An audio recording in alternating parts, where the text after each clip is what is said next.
বাংলাদেশবাসী স্বাধীন হয়েছে, তারা বুক ফুলিয়ে আন্দোলন করছে, সারা দেশে আন্দোলনের জ্বর উঠছে। আর রিক্সা চালকদের উপরে ডাম্পিং আর ডাম্পার নামে এক ব্যবস্থা চালু করা হয়েছে। ইতিমধ্যে আপনারা লক্ষ্য করেছেন বিভিন্ন রাস্তায় ডাম্পার বসানো হয়েছে। ওই ডাম্পারের উপর দিয়ে যদি রিক্সা যায়, তার চাকায় 6টি ছিদ্র হয়ে যায়, সে আর ওই দিন কোনো কাজ করতে পারে না।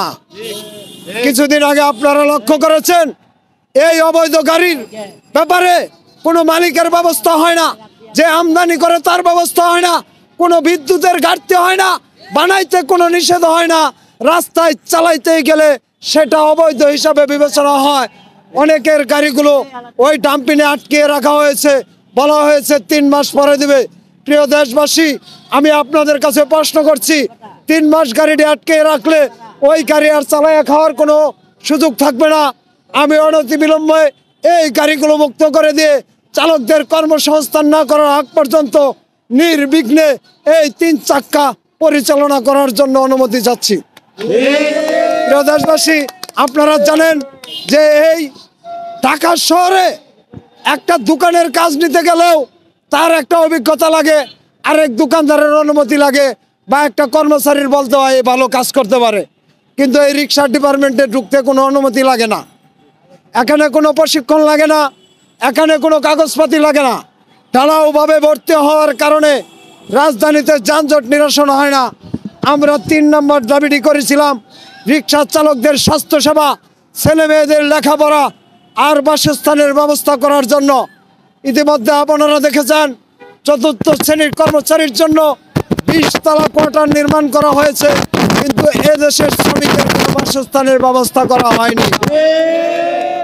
প্রিয় চালকবৃন্দ, শিক্ষা খাতে যে বৈষম্য শুরু হয়েছে, এই বৈষম্য অনতিবিলম্বে দূর না করা হলে এই দেশে গরিব মানুষের কোনো সন্তান শিক্ষা যে কি জিনিস এটা তারা চোখ দিয়ে দেখতেও পারবে না। কারণ যার বাসা ধানমন্ডি, তার বনানী, তার ছেলের কোচিং গুলশানে, আর আমার ছেলে তো কোচিং তো দূরের কথা, রিক্সার স্কুলের বেতন দিয়ে তো পড়ালেখাই করতে পারে না। প্রিয় দেশবাসী, এই বৈষম্য দূর না করে যদি নির্বাচনের ব্যবস্থা করা হয়, তাহলে আমরা 53 বছর বঞ্চিত ছিলাম, আর এই 2024-এর পরে আমরা বেঈমানের শিকার হব, আমাদের নিয়ে কেউ কোনো কথা বলবে না।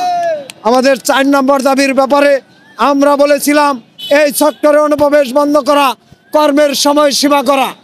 আপনারা জানেন যে একটি গাড়ি 20 বছর রাজধানীতে চললে ওর ফিটনেস বাতিল হয়ে যায়, আর একটি চালক 70 বছর রিক্সা চালাইলেও তার ফিটনেস বাতিল হয় না, তার জন্য কোনো ব্যবস্থা করা হয় না। প্রিয় দেশবাসী, 5 নম্বর দাবিটি ছিল বয়স্ক চালকদের জন্য পুনর্বাসনের ব্যবস্থা করা।